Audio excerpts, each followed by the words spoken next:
Hello everyone, this is Gaurav and welcome to Omega Academy. बेटा आज हम शुरू कर रहे हैं chapter number 4 carbon and its compound. तो कार्बन जो है बेटा वो क्या है, एक नॉन मेटल है। यदि हम अर्थ क्रस्ट की बात करें तो उस पर 0.02% कार्बन पाई जाती है, और यदि हम एटमॉस्फेयर की बात करें तो उसमें 0.03% जो है कार्बन पाई जाती है। इसके अलावा जितने भी लिविंग थिंग्स हैं, जितने भी प्लांट्स हैं या एनिमल जो हैं वो किससे बनते हैं बेटा, कार्बन से बनते हैं। इसके बाद यदि हम बात करें बेटा कार्बन की, तो कार्बन का एटॉमिक नंबर होता है 6 और एटॉमिक मास होता है 12। तो यहाँ पर इलेक्ट्रॉनिक जो कॉन्फ़िगरेशन रहेगी कार्बन की, तो यहाँ पर 6 इलेक्ट्रॉन है बेटा। तो फर्स्ट सेल में कितने इलेक्ट्रॉन आएंगे, 2, और जो है एल सेल में कितने इलेक्ट्रॉन आएंगे, 4। अब यहाँ पर एक स्टेबल कॉन्फ़िगरेशन के लिए या तो आउटर मोस्ट में कितने इलेक्ट्रॉन होने चाहिए बेटा, 2। वो कैसे हो सकते हैं, यदि ये चारों के चारों इलेक्ट्रॉन को क्या कर दे बेटा, लूज़ कर दे, तो यहाँ से 4 इलेक्ट्रॉन क्या हो जाएं, लूज़ हो जाएं। तो यहाँ पर ये क्या बन जाएगा बेटा, C4 पॉजिटिव कैटायन, जो कि कार्बन के केस में पॉसिबल नहीं होता। तो ये यहाँ पर पॉसिबल नहीं होता है। ऐसा क्यों? क्योंकि यहाँ पर 4 इलेक्ट्रॉन को कार्बन से जो है रिमूव करना या लूज़ करना बहुत डिफ़िकल्ट होता है, बहुत ज़्यादा एनर्जी इसके लिए क्या होगी बेटा, रिक्वायर्ड होगी। तो इसलिए ये पॉसिबल नहीं होता। नेक्स्ट है बेटा यहाँ पर स्टेबल कॉन्फ़िगरेशन के लिए आउटर मोस्ट में 8 इलेक्ट्रॉन होने चाहिए। तो उसके लिए क्या कर सकता है, ये 4 इलेक्ट्रॉन को क्या कर ले बेटा, गेन कर ले, 4 इलेक्ट्रॉन इसके पास आ जाएं। तो इसमें कितने इलेक्ट्रॉन हो जाएंगे बेटा, 8। तो यहाँ पर ये क्या बन जाएगा बेटा, C4 नेगेटिव एनायन। लेकिन कार्बन के केस में ये भी पॉसिबल नहीं होता, क्योंकि यहाँ पर 4 इलेक्ट्रॉन को होल्ड करना ये जो है डिफ़िकल्ट होता है कार्बन के लिए, क्योंकि कार्बन के जो न्यूक्लियस है उसमें कितने प्रोटॉन है बेटा, जो है 6 प्रोटॉन्स। और यदि 4 इलेक्ट्रॉन एक्स्ट्रा आ जाएं तो आउटर मोस्ट में कितने इलेक्ट्रॉन हो जाएंगे बेटा, 10 इलेक्ट्रॉन। तो 10 इलेक्ट्रॉन को 6 प्रोटॉन के लिए होल्ड करना बहुत डिफ़िकल्ट होता है। तो इसलिए यहाँ पर ये एनायन भी नहीं बनता।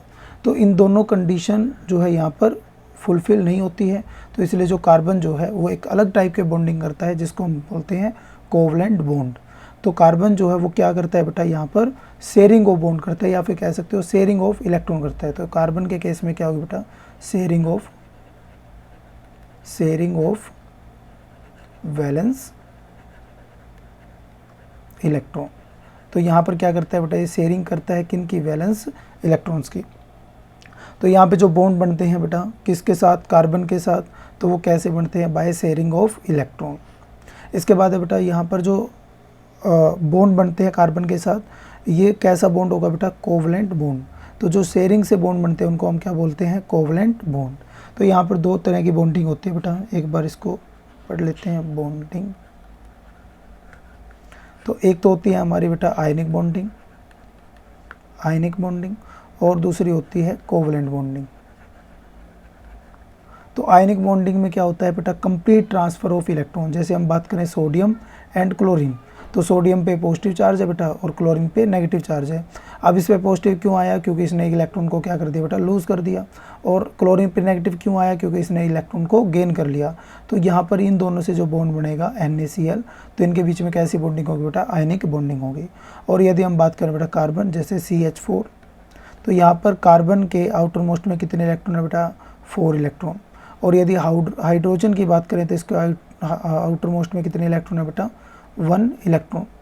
तो ये क्या करेगा, एक इलेक्ट्रॉन को शेयर कर लेगा किसके साथ, कार्बन के साथ। और जो कार्बन है वो हाइड्रोजन के इलेक्ट्रॉन को क्या कर लेगा बेटा, शेयर कर लेगा। तो इस तरीके से दोनों की जो आउटर मोस्ट सेल है वो दोनों क्या हो जाएंगे बेटा, 8 इलेक्ट्रॉन से कम्प्लीटली फिल हो जाएगी। तो इस तरीके से ये दोनों क्या हो जाएंगे बेटा, स्टेबल हो जाएंगे। तो इस तरह की बॉन्डिंग जो शेयरिंग से बनती है उसको हम क्या बोलते हैं, कोवलेंट बॉन्डिंग। अब ऐसी बॉन्डिंग जो है कुछ जो है मॉलिक्यूल के अंदर दिखाई देती है। जैसे हम बात करें बेटा हाइड्रोजन की, तो हाइड्रोजन का एटॉमिक नंबर होता है बेटा 1, एटॉमिक मास कितना हुआ बेटा, 1। तो यहाँ पे इसके आउटर मोस्ट में कितने इलेक्ट्रॉन है, 1, और इसको चाहिए कितने, 2। तो इसलिए क्या करेगा, शेयरिंग करेगा। तो यहाँ पर ये क्या कर लेते हैं बेटा, शेयरिंग। तो यहाँ पर HH जो है बेटा हाइड्रोजन के बीच क्या होगा, सिंगल बॉन्ड होगा, और ये किससे बनेगा, शेयरिंग ऑफ इलेक्ट्रॉन से। इसके बाद यदि हम बात करें बेटा ऑक्सीजन की, तो ऑक्सीजन के आउटर मोस्ट में कितने इलेक्ट्रॉन होंगे, ऑक्सीजन का एटॉमिक नंबर होता है बेटा जो है 8। तो यहाँ पर फर्स्ट सेल में आएंगे बेटा 2, और जो है नेक्स्ट सेल में कितने इलेक्ट्रॉन आएंगे, 6। तो इसके आउटर मोस्ट में कितने इलेक्ट्रॉन है बेटा, 6। अब इसको कितने इलेक्ट्रॉन की रिक्वायरमेंट है बेटा, 2 इलेक्ट्रॉन की रिक्वायरमेंट है। इधर भी बेटा ऑक्सीजन है, इसको भी 2 इलेक्ट्रॉन की क्या है रिक्वायरमेंट होगी। तो ये क्या करेगा बेटा, इसके 2 इलेक्ट्रॉन को शेयर कर लेगा और ये जो है इसके 2 इलेक्ट्रॉन को क्या कर लेगा शेयर। तो यहाँ पर जो है डबल बॉन्ड होगा इनके बीच में, और किससे बनेंगे ये शेयरिंग ऑफ इलेक्ट्रॉन से बनेंगे। इसके बाद बात करें बेटा नाइट्रोजन। नाइट्रोजन का एटॉमिक नंबर होता है 7 और एटॉमिक मास 14। तो 7 फर्स्ट सेल में आएंगे बेटा 2 इलेक्ट्रॉन और सेकंड में कितने आएंगे 5। तो इसकी आउटर मोस्ट में कितने बेटा 5, तो इसको कितने इलेक्ट्रॉन की रिक्वायरमेंट है 3 की। तो यहाँ पर इनके बीच में क्या होगा बेटा ट्रिपल बॉन्ड होगा, ये 3 इलेक्ट्रॉन को क्या कर लेंगे शेयर कर लेंगे। इसके बाद यदि हम बात करें बेटा वाटर मॉलिक्यूल की, तो वाटर मॉलिक्यूल में क्या होगा ऑक्सीजन। ऑक्सीजन के आउटर मोस्ट में कितने इलेक्ट्रॉन है बेटा जो है 6। हाइड्रोजन के आउटर मोस्ट में कितने इलेक्ट्रॉन हैं 1। तो ये ऑक्सीजन का 1 इलेक्ट्रॉन ले लेगा बेटा, और ऑक्सीजन जो है इन दोनों हाइड्रोजन का 1-1 इलेक्ट्रॉन ले लेगा। इस तरीके से सभी का जो है ऑक्टेट कंप्लीट हो जाएगा और दोनों क्या हो जाएंगे स्टेबल हो जाएंगे। इसके बाद है बेटा फिजिकल प्रॉपर्टी ऑफ कोवलेंट जो है कंपाउंड। तो फिजिकल प्रॉपर्टी क्या रहेगी कोवलेंट कंपाउंड की। देखो बेटा कोवलेंट कंपाउंड जो होते हैं उनका जो मेल्टिंग और बॉइलिंग पॉइंट होगा वो क्या होगा लो होगा, क्योंकि उनके बीच में जो इंटरमोलिकुलर फोर्सेज होते हैं वो कैसे होते हैं बहुत वीक होते हैं, कमज़ोर होते हैं। और यहाँ पर क्योंकि कोवलेंट जो बॉन्ड है वो शेयरिंग से बनता है बेटा, तो यहाँ पर कोई भी चार्ज होता नहीं, इसलिए जो है ये क्या होंगे बेटा पुअर कंडक्टर ऑफ इलेक्ट्रिसिटी होंगे। नेक्स्ट है बेटा versatile nature of carbon, means carbon के इतने लार्ज नंबर ऑफ कंपाउंड क्यों बन जाते हैं। तो यहाँ पर जो कार्बन है वो 2 तरह की प्रॉपर्टी शो करता है बेटा, एक तो कैटिनेशन की प्रॉपर्टी और सेकंड है टेट्रावेलेंसी। कैटिनेशन की प्रॉपर्टी का क्या मतलब है कि कार्बन जो है वो कार्बन के साथ जुड़ सकता है in the form of chain. तो कार्बन कार्बन के साथ जुड़ के क्या बना सकता है बेटा एक चेन फॉर्म कर सकता है, और कार्बन कार्बन के साथ जुड़ के बेटा एक ब्रांच फॉर्म कर सकता है, और कार्बन कार्बन के साथ जुड़ के बेटा एक जो है यहाँ पर एक रिंग जो है ये फॉर्म कर सकता है। तो ये जो प्रॉपर्टी है self linking property of carbon, इसी को हम क्या बोलते हैं बेटा प्रॉपर्टी ऑफ कैटिनेशन। इसके बाद है बेटा टेट्रावेलेंसी। टेट्रावेलेंसी में क्या होगा बेटा एज वी नो कि कार्बन की जो वैलेंसी होती है 4, मीन्स कार्बन जो है एक साथ 4 अलग अलग एलिमेंट के साथ क्या बना सकता है बेटा बॉन्ड बना सकता है। तो यहाँ पर जो है सपोज हाइड्रोजन जुड़ी हुई है, यहाँ पर क्लोरीन है ना, यहाँ पर फिर हाइड्रोजन और यहाँ पर जो है कार्बन। तो इस तरीके से जो है यहाँ पर इसकी वैलेंसी 4 होती है। तो इस वजह से जो है इसके सारे इतने सारे मॉलिक्यूल या इतने सारे कंपाउंड जो है पॉसिबल हो पाते हैं। इसके बाद है बेटा सैचुरेटेड एंड अनसैचुरेटेड हाइड्रोकार्बन। तो हाइड्रोकार्बन जो है ऐसे कंपाउंड जो किससे बने हो बेटा कार्बन और हाइड्रोजन के मिल के बने हो, तो उनको हम क्या बोलते हैं हाइड्रोकार्बन। तो कार्बन के जो मोस्टली कंपाउंड आपको देखने को मिलेंगे उस सब में क्या होगी बेटा कार्बन होगी और साथ में क्या होगी हाइड्रोजन होगी। तो ऐसे हाइड्रोकार्बन जिसमें कार्बन कार्बन सिंगल बॉन्ड हो तो उनको हम क्या बोलेंगे बेटा सैचुरेटेड हाइड्रोकार्बन। और इनको इन जनरल हम क्या बोलते हैं बेटा एल्केन्स, इनको हम क्या बोलेंगे एल्केन। और इनका फॉर्मूला क्या होगा बेटा CnH2n+2, और n यहाँ पर जो है वो है बेटा नंबर ऑफ कार्बन। इसके बाद है बेटा अनसैचुरेटेड हाइड्रोकार्बन। अनसैचुरेटेड में आपको या तो डबल बॉन्ड देखने को मिलेगा या फिर ट्रिपल बॉन्ड। जिनमें डबल बॉन्ड होगा उनको हम बोलेंगे बेटा एल्कीन, और जिनमें ट्रिपल बॉन्ड होगा इनको हम बोलेंगे एल्काइन। और एल्कीन के लिए फॉर्मूला जो होगा बेटा CnH2n होगा, और एल्काइन के लिए फॉर्मूला होगा जो CnH2n-2। अब यहाँ पर हम पढ़ेंगे बेटा dot structure of saturated hydrocarbon. तो सबसे पहला है बेटा यहाँ पर इथेन। तो इथेन में कितने कार्बन है बेटा 2। तो सबसे पहले कार्बन चेन बनाते हैं बेटा, उसके बाद इसकी वैलेंसी को कंप्लीट करते हैं। तो इधर भी बेटा क्या होंगे कार्बन के 4, इधर भी 4, तो इधर भी हाइड्रोजन और चारों साइड में क्या हो जाएंगे हाइड्रोजन जुड़ जाएंगे। तो इस तरीके से जो है कार्बन का बॉन्ड बनेगा। तो जो एक सिंगल बॉन्ड होता है ये, इसमें जो है 2 इलेक्ट्रॉन जो है वो इन्वॉल्व होते हैं। तो ये हमारे पास क्या है बेटा सैचुरेटेड हाइड्रोकार्बन। तो ये नेमिंग है हमने याद रखनी है बेटा। यदि नंबर ऑफ कार्बन 1 है तो उसको हम बोलते हैं बेटा मीथेन। यदि 2 कार्बन है तो उसको हम बोलेंगे इथेन। 3 कार्बन है तो प्रोपेन। 4 कार्बन है तो ब्यूटेन। 5 कार्बन है तो पेंटेन। और यदि हम अनसैचुरेटेड हाइड्रोकार्बन की बात करें तो इनके बीच में क्या होगा बेटा डबल बॉन्ड होगा। तो जैसे यहाँ पर C2H4 है तो पहले क्या करेंगे बेटा कार्बन कार्बन के डबल बॉन्ड लगाएंगे, और उसके बाद जितने बाकी रहते हैं यहाँ पर वहाँ पर क्या अटैच कर देंगे बेटा हाइड्रोजन। तो ये हमारे पास क्या हो जाएगी इथेन। और इथाइन की बात करें तो कार्बन कार्बन में पहले क्या लगाएंगे बेटा, ट्रिपल बॉन्ड, और यहाँ पर जितनी वैलेंसी वेकेंट रहती है तो यहाँ पर क्या अटैच कर देंगे, हाइड्रोजन। तो ये हमारे पास जो है इथाइन। अब यहाँ पर जो नेमिंग होती है बेटा, यहाँ पर यदि डबल बॉन्ड होता है तो वहाँ पर हम इथेन की जगह क्या यूज़ करेंगे बेटा, इथेन, ENE यूज़ करेंगे। ANE की जगह हम क्या यूज़ करेंगे, ENE यूज़ करेंगे। और यहाँ पर फॉर्मूले से भी हम देख सकते हैं बेटा, CnH2n डबल हो जाएगा बेटा। तो ये हमारे पास क्या होगा, इधर एक डबल बॉन्ड हमें दिखाई देगा। यदि हम प्रोपीन की बात करेंगे तो प्रोपीन में भी क्या होगा, एक डबल बॉन्ड होगा, और फॉर्मूला क्या होगा बेटा यहाँ पर, C3H6 मतलब CnH2n। तो इसी तरीके से बेटा ब्यूटीन, इसके बाद क्या होगा बेटा, ब्यूटीन के बाद पेंटीन, हेक्सिन, है ना। ऐसे ही हम बात करें बेटा एल्काइन की, तो एल्काइन में क्या होगा, यहाँ पर जैसे एल्केन में ANE था और एल्कीन में ENE था, और यहाँ पर क्या होगा बेटा, YNE। और यहाँ पर एक जो है क्या होगा, ट्रिपल बॉन्ड, और जो इसका फॉर्मूला होगा वो क्या था बेटा, CnH2n-2। अब यहाँ पर n की वैल्यू बेटा 2 है, तो h की वैल्यू कितनी हो जाएगी, 2, और यहाँ पर क्या होगा बेटा, एक ट्रिपल बॉन्ड होगा। इसके बाद हम बात करते हैं बेटा अनब्रांच चेन की। तो हाइड्रोकार्बन जितने भी होंगे तो उनको हम एक चेन के फॉर्म में अरेंज कर सकते हैं। नेक्स्ट यदि हम बात करें बेटा ब्रांच की, तो ब्रांच में क्या होगा, कोई भी एक कार्बन जो है बीच में कहीं से भी कनेक्ट हो सकता है। तो इसके बाद जो इसमें टर्म आती है बेटा वो आती है आइसोमेरिज्म। आइसोमेरिज्म क्या होता है बेटा, ऐसे कंपाउंड जिनका फॉर्मूला तो सेम है लेकिन स्ट्रक्चर क्या हो, डिफरेंट हो, अलग अलग हो। जैसे हमारे पास है बेटा C5H12, तो पहले ये क्या है बेटा, पेंटेन। तो पेंटेन का फॉर्मूला सेम है लेकिन स्ट्रक्चर क्या होगी, डिफरेंट। तो यहाँ पर एक स्ट्रक्चर हमारे पास ये है बेटा, जिसमें जो कार्बन है वो एक जो है लाइन की फॉर्म में अटैच है, एक लाइन में अटैच है। इसके बाद है बेटा आइसोपेंटेन, जिसमें एक ब्रांच यहाँ पे बन गई बेटा, तो ये क्या होगा, आइसो। और यदि डबल साइड से ब्रांच हो तो उसको हम बोलेंगे नियोपेंटेन। तो यहाँ पर एक कार्बन और चारों साइड में क्या जुड़े हुए हैं बेटा, कार्बन जुड़े हुए हैं, इसलिए इसको क्या बोलेंगे, नियोपेंटेन।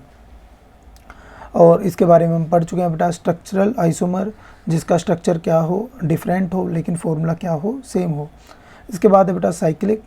साइक्लिक में यदि हम सैचुरेटेड की बात करेंगे तो ये होगा बेटा हमारे पास हेक्सेन। तो यहाँ पर ये क्या है बेटा, बेंजीन, और इसके अंदर क्या है बेटा, डबल बॉन्ड होंगे, इसके अंदर क्या होंगे, 3 डबल बॉन्ड होंगे। तो ये आपने याद रखना है। इसके बाद है बेटा फंक्शनल ग्रुप। तो फंक्शनल ग्रुप क्या होते हैं, फंक्शनल ग्रुप जो है यहाँ पर हम हाइड्रोजन को रिमूव करके और एक जो है फंक्शनल ग्रुप क्या कर देते हैं, अटैच कर देते हैं। और फंक्शनल जो ग्रुप जो है वो किसी भी हाइड्रोकार्बन की केमिकल प्रॉपर्टी को शो करेगा बेटा, किसको शो करेगा, केमिकल प्रॉपर्टी को क्या करेगा बेटा, शो करेगा।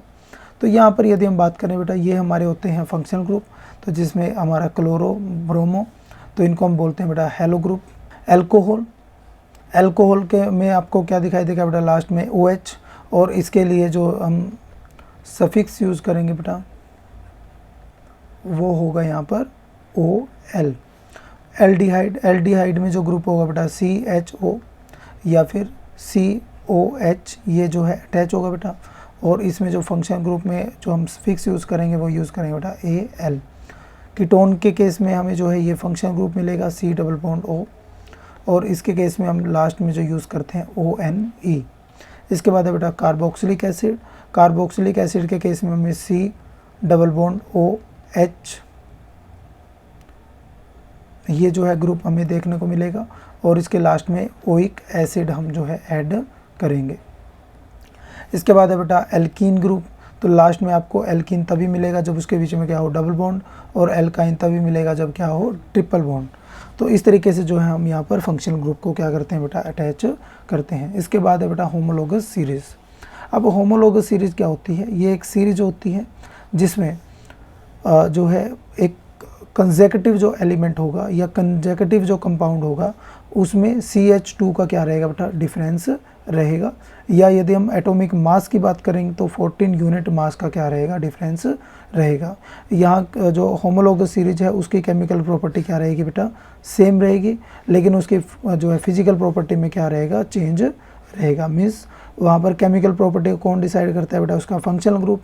तो इसमें क्या होता है, सेम फंक्शनल ग्रुप जो है इसमें अटैच रहता है। तो यहाँ पर यदि हम बात करें बेटा एल्केन की,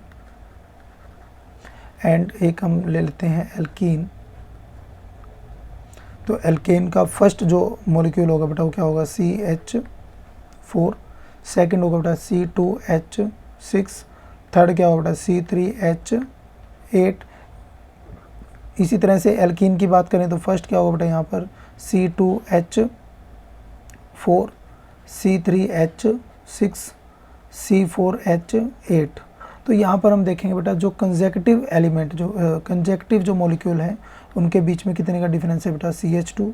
इधर भी देखेंगे बेटा CH2, इनमें भी देखें कितने का डिफरेंस होगा बेटा CH2, और इधर भी देखें किसका डिफरेंस होगा CH2। तो ऐसी सीरीज जिसमें CH2 का क्या हो, डिफरेंस हो। या यदि मास की बात करें तो बेटा कार्बन का मास कितना होता है, कार्बन का एटॉमिक मास होता है बेटा 12, और हाइड्रोजन, 2 हाइड्रोजन के यहाँ पर एटम है तो इनका कितना होगा 2, तो टोटल कितना होगा 14 यूनिट मास। तो इनमें कितने यूनिट मास का डिफरेंस हुआ, 14 यूनिट। तो ऐसे सीरीज को हम क्या बोलते हैं, होमोलॉगस सीरीज बोलते हैं। इसके बाद हम पढ़ेंगे बेटा नोमेनक्लेचर ऑफ कार्बन कंपाउंड। तो नोमेनक्लेचर के लिए सबसे पहले हम चेक करेंगे बेटा number of carbon atom in A compound. तो किसी कंपाउंड का जिसका हमें नोमेनक्लेचर करना है बेटा, जिसकी नेमिंग हमने करनी है, तो उसमें कितने नंबर ऑफ कार्बन है ये हम चेक करेंगे। उसके बाद हम चेक करेंगे बेटा उसका सफिक्स और प्रीफिक्स, जिसके अकॉर्डिंग हम उसको नेमिंग देंगे। तो यहाँ पर हम ऑलरेडी पढ़ चुके हैं बेटा, यदि हेलोजन ग्रुप होगा तो उसमें आपको प्रीफिक्स मिलेगा बेटा क्लोरो, ब्रोमो, आयोडो, और यदि हमारे पास अल्कोहल ग्रुप होगा तो उसके केस में आपको सफिक्स मिलेगा OL, एल्डिहाइड के केस में हमें सफिक्स मिलेगा AL, और कीटोन के ग्रुप में केस में हमें ONE, और कार्बोक्सिलिक एसिड के केस में हमारे जो लास्ट में सफिक्स होगा वो क्या होगा, ओइक एसिड, और एल्कीन के केस में ENE, और एल्काइन के केस में YNE हमें जो है वहाँ पर जो है दिखाई देगा। तो इसके बाद हम बात करते हैं बेटा chemical property of carbon compound. तो केमिकल प्रॉपर्टी में सबसे पहले हम बात करते हैं बेटा कंबशन की। कंबशन में हम क्या करते हैं, ऑक्सीजन की प्रेजेंस में उसको जो है बर्न करते हैं। तो यदि हम किसी भी कार्बन कंपाउंड को बर्न करेंगे तो वहाँ पर जो है हमें मिलेगी बेटा CO2 और H2O, हीट एंड लाइट। क्योंकि जो कार्बन कंपाउंड होते हैं बेटा उसमें हाइड्रोजन होती है, जो कि बर्न होने से हमें क्या मिलती है बेटा, CO2 मिलते हैं। इसके बाद यदि हम बात करें बेटा सैचुरेटेड हाइड्रोकार्बन की, तो सैचुरेटेड हाइड्रोकार्बन जो है वो ब्लू एंड नॉन सोथी जो है फ्लेम के साथ क्या करेंगे, बर्न करेंगे। और यदि हम बात करें बेटा अनसैचुरेटेड हाइड्रोकार्बन की, तो ये येलो सोथी फ्लेम के साथ क्या करेंगे बेटा, बर्न करेंगे। क्योंकि इसमें जो कार्बन की जो अमाउंट होती है वो क्या होती है, ज़्यादा होती है एज़ कम्पेयर टू हाइड्रोजन। तो इस केस में अनसैचुरेटेड हाइड्रोकार्बन के केस में ये जो हमें येलो जो है फ्लेम दिखाई देगी। इसके बाद यदि हम बात करें बेटा ऑक्सीडेशन की, तो ऑक्सीडेशन के केस में जो है हम किसी भी हाइड्रोकार्बन को ऑक्सीडाइज करेंगे तो उसमें क्या होगा बेटा, ऑक्सीजन ऐड होगी। तो ऑक्सीडेशन का मतलब होता है बेटा ऑक्सीजन का ऐड होना ऑक्सीजन का, और रिमूव होना किसका बेटा, रिमूव होना हाइड्रोजन का। तो उस प्रोसेस को हम क्या बोलते हैं, ऑक्सीडेशन। तो यहाँ पर हमने लिया बेटा इथेनॉल। तो इथेनॉल को ऑक्सीडाइज करने के लिए हम किसका यूज़ करेंगे, ऑक्सीडाइजिंग एजेंट का। तो यहाँ पर जो है एल्केलाइन KMnO4 है ना, पोटेशियम परमैंगनेट, या फिर कह सकते हो पोटेशियम डाइक्रोमेट K2Cr2O7, ये दोनों क्या है बेटा, ऑक्सीडाइजिंग एजेंट है। तो ये क्या करेंगे, यहाँ पर इथेनॉल को किस में चेंज कर देंगे, इथेनोइक एसिड में। मीन्स यहाँ पर एक ऑक्सीजन क्या हो जाएगी बेटा, ऐड हो जाएगी। इसके बाद हम बात करते हैं बेटा एडिशन रिएक्शन की। तो एडिशन रिएक्शन में क्या होगा बेटा, यहाँ पर एक जो ग्रुप है या कह सकते हो एक जो कार्बन है वो हमारा रिमूव हो जाएगा, और यहाँ पर कार्बन की जगह हाइड्रोजन जो है वो क्या हो जाएगी बेटा, अटैच हो जाएगी। तो या तो हम इसको जो है एडिशन रिएक्शन बोल सकते हैं, और या फिर इसको हम रिडक्शन भी बोल सकते हैं। तो रिडक्शन का मतलब क्या होता है बेटा, यहाँ पर रिडक्शन में हाइड्रोजन ऐड होती है। तो यहाँ पर कुछ ना कुछ जो है रिड्यूसिंग एजेंट यहाँ पर यूज़ करने पड़ेंगे। तो हमारे जो कैटलिस्ट होते हैं जैसे पैलेडियम है ना, निकल, ये दोनों के दोनों क्या होंगे बेटा, कैटलिस्ट। देखो कैटलिस्ट वो होते हैं बेटा जो रिएक्शन के अंदर खुद जो है पार्टिसिपेट ना करें। मीन्स यहाँ पर हमने जैसे निकल लिया है या फिर जो है पैलेडियम लिया है, तो यहाँ पर हमें कहीं पर भी ना तो निकल है ना ही पैलेडियम है। मीन्स ये जो कैटलिस्ट होते हैं ये रिएक्शन को परफॉर्म कराने में अपनी हेल्प करते हैं। और यहाँ पर क्या होता है बेटा, हाइड्रोजन जो है इसमें क्या हो जाती है बेटा, अटैच हो जाती है। तो किसी भी अनसैचुरेटेड हाइड्रोकार्बन को यदि हमने क्या बनाना है बेटा, सैचुरेटेड, तो कौन सी रिएक्शन परफॉर्म करनी पड़ेगी, एडिशन रिएक्शन परफॉर्म करनी पड़ती है। तो यहाँ पर वेजिटेबल जो ऑयल है उसको कन्वर्ट करने के लिए, किस में बेटा, घी के अंदर कन्वर्ट करने के लिए हम इस प्रोसेस का यूज़ करते हैं। इस प्रोसेस का नाम है बेटा हाइड्रोजिनेशन प्रोसेस। मीन्स जिसमें हम क्या करते हैं बेटा, एक अनसैचुरेटेड हाइड्रोकार्बन को सैचुरेटेड में क्या कर देते हैं, चेंज कर देते हैं। इसके बाद है बेटा सब्स्टिट्यूशन रिएक्शन। सब्स्टिट्यूशन रिएक्शन में क्या होगा, यहाँ पर हमने लिया बेटा मीथेन और इसकी रिएक्शन की जाती है क्लोरीन के साथ in the presence of sunlight. तो यहाँ पर जो है ये हमारी कैसी रिएक्शन होगी बेटा, सब्स्टिट्यूशन। तो यहाँ पर एक हाइड्रोजन जो है वो रिमूव हो जाएगा और हाइड्रोजन की जगह क्या अटैच हो जाएगा बेटा, क्लोरीन, और यहाँ पर क्या रिमूव होगा, HCl। इसके बाद है बेटा कुछ फिजिकल प्रॉपर्टी किसकी, इथेनॉल एंड इथेनोइक एसिड। तो इस टॉपिक में हम पढ़ेंगे बेटा इथेनोइक और इथेनॉल के बारे में। तो सबसे पहले हम पढ़ रहे हैं बेटा किसके बारे में, इथेनॉल। तो इथेनॉल जो है ये एक कलरलेस लिक्विड होता है और इसकी जो है प्लीजेंट स्मेल होगी और जो है बर्निंग टेस्ट होगा। नेक्स्ट जो है बेटा यहाँ पर ये जो है सोल्यूबल होता है किसके अंदर, वाटर के अंदर, और ये जो है इसका बॉइलिंग पॉइंट जो होता है वो बहुत कम होता है एज़ कम्पेयर टू वाटर। और ये जो है न्यूट्रल कंपाउंड होता है, इसके ऊपर कोई चार्ज नहीं होता है। तो न्यूट्रल कंपाउंड होगा तो ये इलेक्ट्रिसिटी को भी कंडक्ट नहीं करेगा। इसके बाद यदि हम बात करते हैं बेटा केमिकल प्रॉपर्टी, हम किसकी केमिकल प्रॉपर्टी पढ़ रहे हैं बेटा, हम पढ़ रहे हैं इथेनॉल, इथेनॉल की। तो इथेनॉल की यदि हम रिएक्शन कराते हैं बेटा सोडियम के साथ, तो सोडियम जो है एज वी नो कि सोडियम जो है हाइड्रोजन से ज़्यादा क्या होगा, रिएक्टिव होता है, तो इसलिए हाइड्रोजन को क्या कर देगा बेटा, रिमूव कर देगा। तो ये एक तरह से आपकी रिएक्शन विद सोडियम कैसी रिएक्शन है बेटा, ये हमारी डिस्प्लेसमेंट रिएक्शन है। तो ये क्या कर देगा बेटा, हाइड्रोजन को क्या कर देगा, डिस्प्लेस कर देगा और यहाँ पर क्या बन जाएगा बेटा, सोडियम इथॉक्साइड बन जाएगा। और यदि हम हाइड्रोजन को चेक करना चाहते हैं कि यहाँ पर हाइड्रोजन गैस इवोल्व होगी, तो यहाँ पर यदि हम इसको बर्न करेंगे तो हमें किसकी साउंड सुनाई देगी, पॉप साउंड हमें सुनाई देगी। तो नेक्स्ट है बेटा डिहाइड्रेशन रिएक्शन। तो डिहाइड्रेशन रिएक्शन के अंदर क्या होता है कि वाटर जो है वो क्या हो जाता है बेटा, रिमूव हो जाता है। तो यहाँ पर हमारे पास है बेटा जो है अल्कोहल, अल्कोहल को हम रिएक्शन करवा रहे हैं बेटा in the presence of H2SO4 concentrated H2SO4। तो यहाँ पर ये क्या होगा बेटा, जो अल्कोहल है इससे क्या होगा, वाटर क्या हो जाएगा, रिमूव, तो हमारा किस में चेंज हो जाएगा, एल्कीन के अंदर चेंज हो जाएगा। इसके बाद है बेटा physical property of ethanoic acid. तो अभी जो हमने रिएक्शन पढ़ी है वो सभी किसके बारे में पढ़ी हैं, इथेनॉल। अब हम किसके बारे में पढ़ रहे हैं बेटा, इथेनोइक एसिड के बारे में। तो इथेनोइक एसिड क्या होता है बेटा, ये कलरलेस लिक्विड होता है और इसका जो सोर टेस्ट होगा, मतलब खट्टा टेस्ट होगा, तो ये कैसा होगा बेटा, एसिडिक होगा। और इसकी जो स्मेल होती है वो विनेगर जैसी होती है। तो विनेगर के अंदर 5 से लेकर 8% तक क्या मिला जाता है बेटा, जो है ये जो कार्बोक्सिलिक एसिड जो है उसके अंदर मिलाया जाता है। इसका जो बॉइलिंग पॉइंट है बेटा वो क्या होगा, 391 केल्विन। इसके बाद यहाँ पर CH3 जो आपका जो है इथेनोइक एसिड है, ये हमारा जो है ये फ्रीज हो जाता है बहुत कम टेम्परेचर पे ही, क्योंकि इसका जो फ्रीजिंग पॉइंट है बहुत कम होता है, इसीलिए इसको हम क्या बोलते हैं बेटा, ग्लेशियर एसिटिक एसिड इसको बोलते हैं।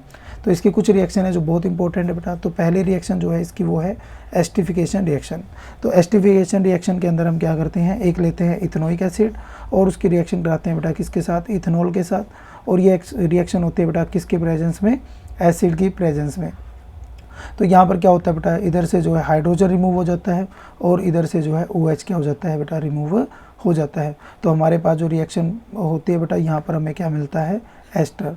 तो एस्टर के केस में आपको जो है एक फंक्शनल ग्रुप मिलेगा जो कुछ इस तरीके से होगा। तो ये हमारे पास जो है एक फंक्शनल ग्रुप मिलेगा बेटा किसके केस में, एस्टर के केस में, C डबल बॉन्ड OO। तो ये हमें जो है फंक्शनल ग्रुप इसमें मिलता है। तो और यहाँ पर क्या होगा बेटा, वाटर जो है वो रिमूव हो जाएगा। तो एस्टर जो है इनकी एक जो है स्वीट स्मेल होती है, तो इनका यूज़ किया जाता है जो है परफ्यूम वगैरह बनाने के लिए इनका यूज़ किया जाता है। नेक्स्ट यहाँ पर हम रिएक्शन देखते हैं बेटा किसकी, एस्टर की विद NaOH, सोडियम हाइड्रोक्साइड के साथ। तो सोडियम हाइड्रोक्साइड के केस में ये जो है इधर से क्या कर देता है बेटा, इसको ब्रेक, और यहाँ पर क्या जुड़ जाता है बेटा, सोडियम जो है अटैच हो जाता है और बाकी जो है पार्ट बेटा इसके साथ क्या हो जाता है बेटा, OH ग्रुप जुड़ जाता है। तो यहाँ पर इस रिएक्शन को हम बोलते हैं बेटा सपोनिफिकेशन रिएक्शन, मीन्स इससे जो है हमारी ये जो है सोप फॉर्म हो जाती है। तो ये हमारा बेसिकली क्या है, ये एक सोप है। और सोप को हम क्या बोलते हैं बेटा, long chain of sodium and potassium salt of जो है हाइड्रोकार्बन या फिर कार्बोक्सिलिक एसिड। तो कार्बोक्सिलिक एसिड की जो लॉन्ग चेन होती है बेटा उसी को हम क्या बोलते हैं, सोप बोलते हैं। इसके बाद है बेटा रिएक्शन विद बेस। तो रिएक्शन विद बेस में हमारी जो रिएक्शन होगी बेटा NaOH के साथ किसकी, जो है इथेनोइक एसिड की। तो इथेनोइक एसिड के साथ भी रिएक्शन होगी तो यहाँ पर ये क्या करेगा बेटा, सोडियम जो है हाइड्रोजन को क्या कर देगा, रिमूव कर देगा, और यहाँ से जो है OH रिमूव होगा तो हमारे पास क्या मिलेगा, वाटर, और यहाँ पर हमें मिलेगा सोडियम एसीटेट। इसके बाद है बेटा reaction with carbonate and hydrogen carbonate.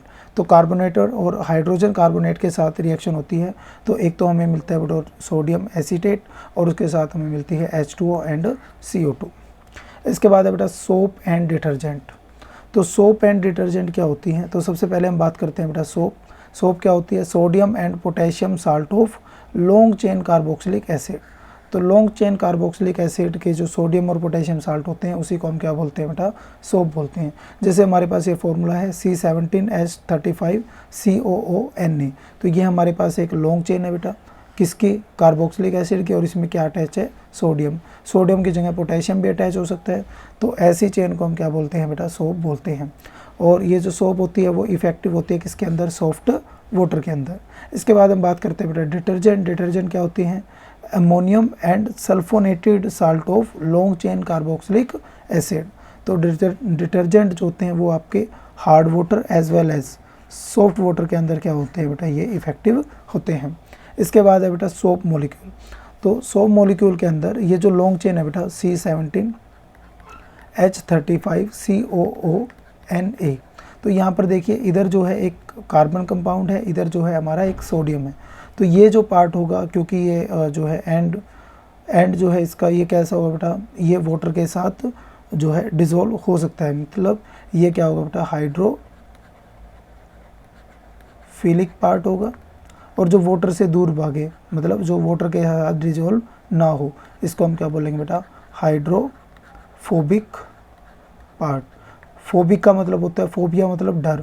तो ये वाटर से क्या करता है बेटा, दूर भागता है, इसलिए इसको क्या बोलेंगे, हाइड्रोफोबिक पार्ट। इसके बाद है बेटा क्लीनिंग एक्शन ऑफ सोप।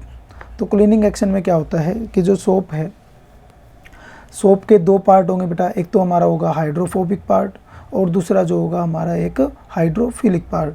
तो हाइड्रोफोबिक पार्ट जो होगा वो हमारा अटैच हो जाएगा किसके साथ बेटा, ऑयल ड्रॉपलेट या कोई भी ग्रीस या फिर कोई भी कार्बन कंपाउंड जो है आपका, जिसको आप जो है क्लीन करना चाहते हैं। तो ये जो है चारों तरफ से, इसके चारों तरफ से क्या बना लेते हैं बेटा, ये एक मिसल्स फॉर्म कर लेते हैं। अब यहाँ पर इसके ऊपर भी पॉजिटिव चार्ज है बेटा, ये पॉजिटिव एक दूसरे को क्या करेंगे, रिपेल करेंगे एक दूसरे को, जिस वजह से क्या होगा बेटा, यहाँ पर ये जो डस्ट है ये हमारी जो है किसी भी क्लॉथ से बाहर आ जाती है और ये वाटर के साथ डिसॉल्व होकर बाहर निकल जाती है। लेकिन यहाँ पर एक प्रॉब्लम होती है बेटा, यदि हमारा जो वाटर है वो कैसा है बेटा, हार्ड वाटर है। तो हार्ड वाटर के अंदर क्या होता है, मैग्नीशियम एंड कैल्शियम होता है बेटा, कैल्शियम साल्ट। अब इसके साथ जो होगा सोप जो होती है वो क्या बना लेती है बेटा, एक स्कम फॉर्म कर लेती है ना, जो वाइट कलर का जो स्कम होता है। तो ये जो है स्कम जो है वो डिफ़िकल्टी पैदा करता है किसमें, क्लीनिंग एक्शन में। तो इस स्कम को रिमूव करने के लिए हम किसका यूज़ करते हैं, डिटर्जेंट का यूज़ करते हैं, जो कि इस स्कम को क्या करता है बेटा, बढ़ने से इसको रोकता है। और यहाँ पर जो है हार्ड वाटर के अंदर भी हम कपड़ों को धो पाते हैं। तो ये था हमारा कंप्लीट चैप्टर बेटा।